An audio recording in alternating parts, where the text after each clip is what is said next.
দরজায় ঠক ঠক আওয়াজেও কোনো ভ্রুক্ষেপ নেই তামান্নার। সে যেন আজ যে পণ করেছে, কিছুতেই ঘর থেকে বেরোবে না আজ। তামু, এই তামু, দরজা খোলো। কতবার কল দিলাম, ছাদে যাবে না? ফিসফিস করে জিজ্ঞেস করলো তালহা। তামান্না এখনো বিছানায় শুয়ে আছে, রাগে শরীর জ্বলছে তার। সে উঠল না, ওভাবেই শুয়ে রইল। তালহা বেশ কয়েকবার ডাকাটাকি করল। ঘুমিয়ে গিয়েছ তামু? হ্যাঁ, আপনিও গিয়ে ঘুমান। তালহা ফিক করে হেসে উঠল। মেয়েটার কণ্ঠে রাগ আর অভিমান স্পষ্ট। লক্ষ্মীটি আমার, প্লিজ এসো, আই মিস ইউ। শোয়া থেকে উঠে বসল তামান্না। মেয়েদের একটাই সমস্যা, ভালোবাসার পুরুষ একটু মিষ্টি করে বললেই সব কিছু ভুলে যায়। তামান্না মন কম্পমান করে আস্তে আস্তে দরজা খুলে দিল। কি হয়েছে? কিছুটা রেগে জিজ্ঞেস করলো তামান্না। তালহা তামান্নার হাত দুটো নিজের হাতের মাঝে ধরে বলল, রাগ করছো কেন শোনাবো? বউ, এত ঢং করতে হবে না, কিছু হয়নি আমার। বুঝতে পেরেছি, রেবেকাকে বাসায় পৌঁছানোর জন্য, তাই তো? বুঝলে আবার ঢং করেন কেন তালহা ভাই? তামান্না ভাই বলে ডাকাতে চোখ মুখ ফ্যাকাশে হয়ে গেল তালহার। তার জন্য ভাই ডাকতে হবে? কি করব বলো? ভাইয়ার আদেশ, তার উপর একটা মেয়ের নিরাপত্তার বিষয়।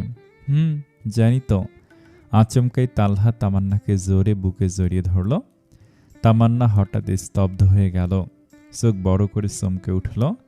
তার হৃদয় স্পন্দন বেড়ে গেল, শ্বাস প্রশ্বাস দ্রুত হতে লাগল। মুহূর্তে বুকে বাঁধার রাগ আর অভিমান যেন ভুলে গিয়ে তার শরীর ভরে গেল তালহার উষ্ণতায়। তালহার স্পর্শে তার মন এক অন্য জাগরণে পৌঁছাল, যা আগে কখনো অনুভব হয়নি। ছোট্ট এই আলিঙ্গনে দুজনের মাঝের দূরত্ব মুহূর্তে মিশে গেল। লক্ষ্মীটি, অভিমান করে থেকো না। তামান্না থরথর করে কাঁপছে, লজ্জায় আর ভালোবাসার মিশ্রণে ঠোঁট দিয়ে কথা বের হচ্ছে না। আমি ঘুমাবো, সারুন। তার কাঁপা কাঁপা গলায় বলা কথা শুনে তালহা একটু হাসল, তারপর আলতো করে তাকে মুক্ত করে দিল। সে লজ্জায় লাল হয়ে উঠেছে, চোখ সরিয়ে নিচ্ছিল।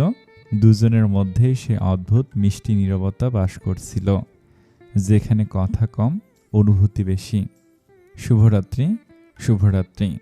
তালহা হাত দিয়ে মাথা চুলকাতে চুলকাতে নিজের ঘরের দিকে ধীরে ধীরে এগোতে লাগলো।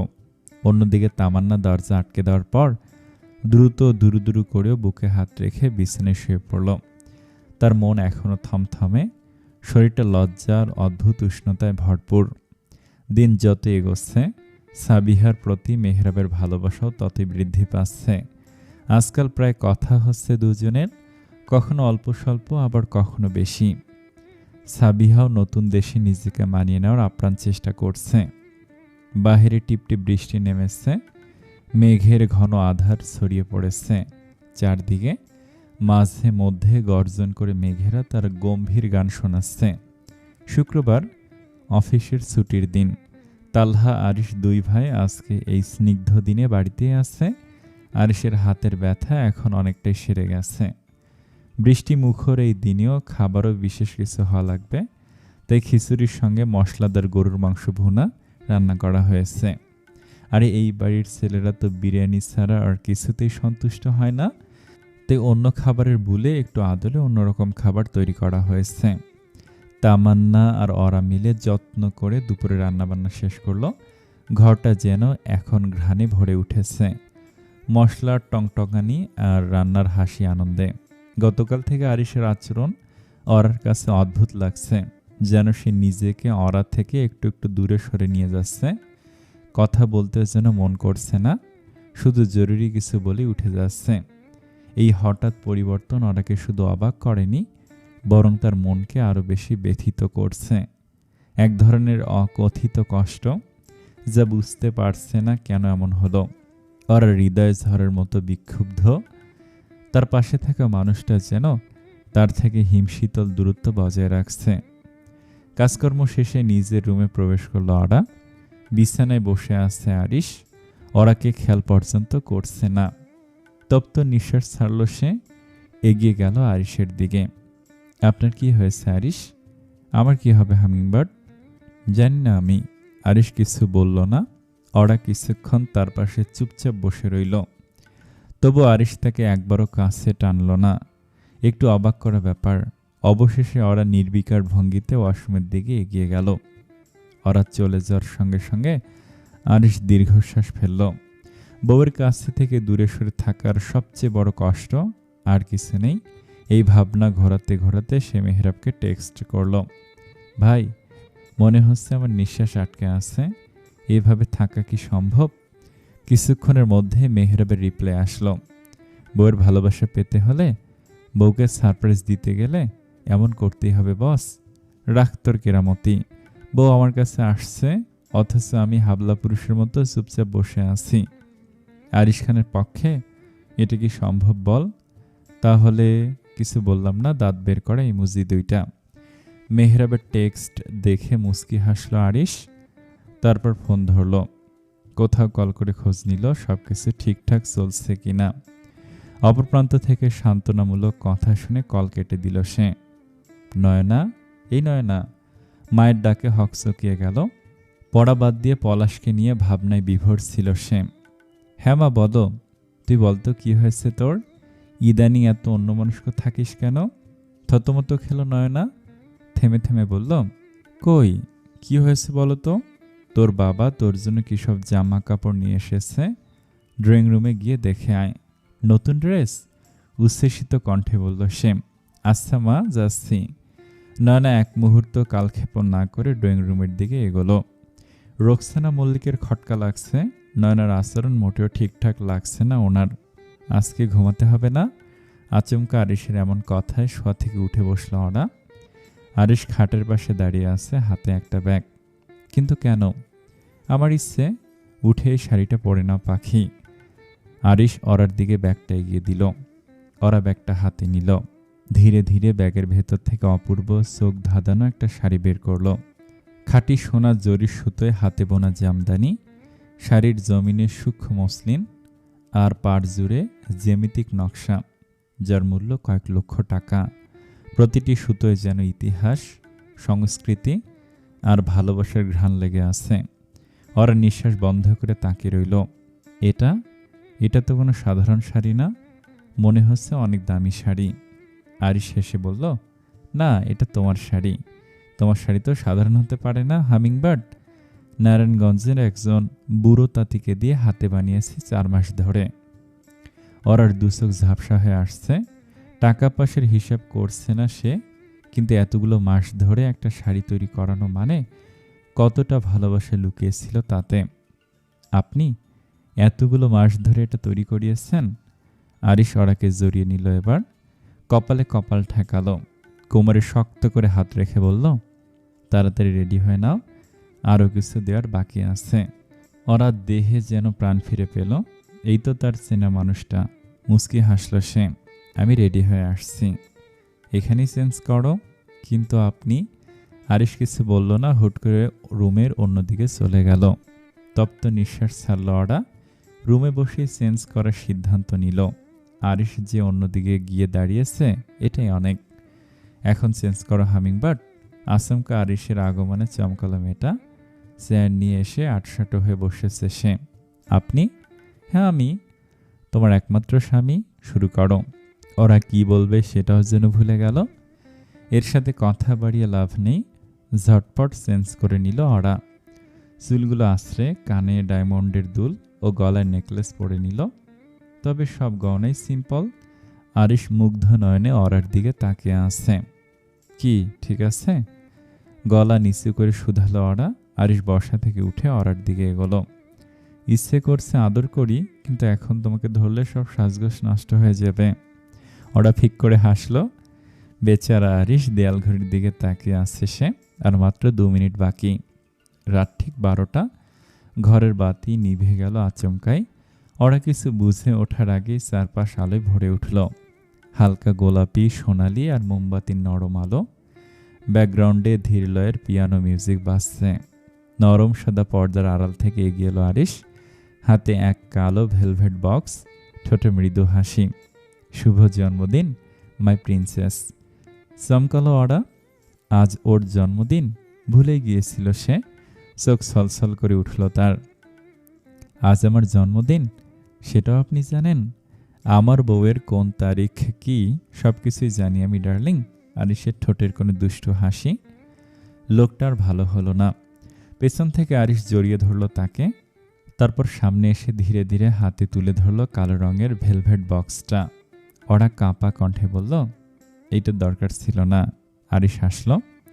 তোমার জন্মদিনে আমি শুধু একটা জিনিস দিতে চেয়েছি, তোমার মতো রাজকীয় কিছু। বক্স খুলতে আলোর ঝলক, যেন তারার চেয়ে বেশি উজ্জ্বল কিছু। হোয়াইট গোল্ডে গড়া হীরা, অনিখস আর সবুজ এমারোল্ড চোখে পড়া এক রাজকীয় সীতা। নেকলেস নয়, যেন ওর গলার জন্য তৈরি এক রাজমুকুট। তোমাকে এই জগতে একমাত্র আমার বলে জানাতে এর চেয়ে দামি কিছু আমি পাইনি। আমার সর্বোচ্চ দেওয়ার চেষ্টা করেছি হামিংবার্ড। আরিশ বলল মৃদু কণ্ঠে। ওরা এখনও গয়নাটার দিকে তাকিয়ে আছে, চোখ ফেরাতে পারছে না। এই জন্যই গতকাল থেকে ওরকম অদ্ভুত আচরণ করছিলেন। অদ্ভুত? রাগ করছিলেন না, জোর করছিলেন না। আর থেমে গেল ওরা। লজ্জা লাগছে তার। আরিশ মিটি মিটি হাসছে। আচমকাই ওরার হাত দুটো পেছনে চেপে ধরে ঘাড়ে মুখ গুজে দিল সে। চোখ বন্ধ করে ফেলল ওরা। আই লাভ ইউ ওরা, ডু ইউ লাভ মি? ওরা সমস্ত শরীর থরথর করে কাঁপছে। ঠোঁট কাঁপছে কিছু বলতে, কিন্তু শব্দ বেরোচ্ছে না।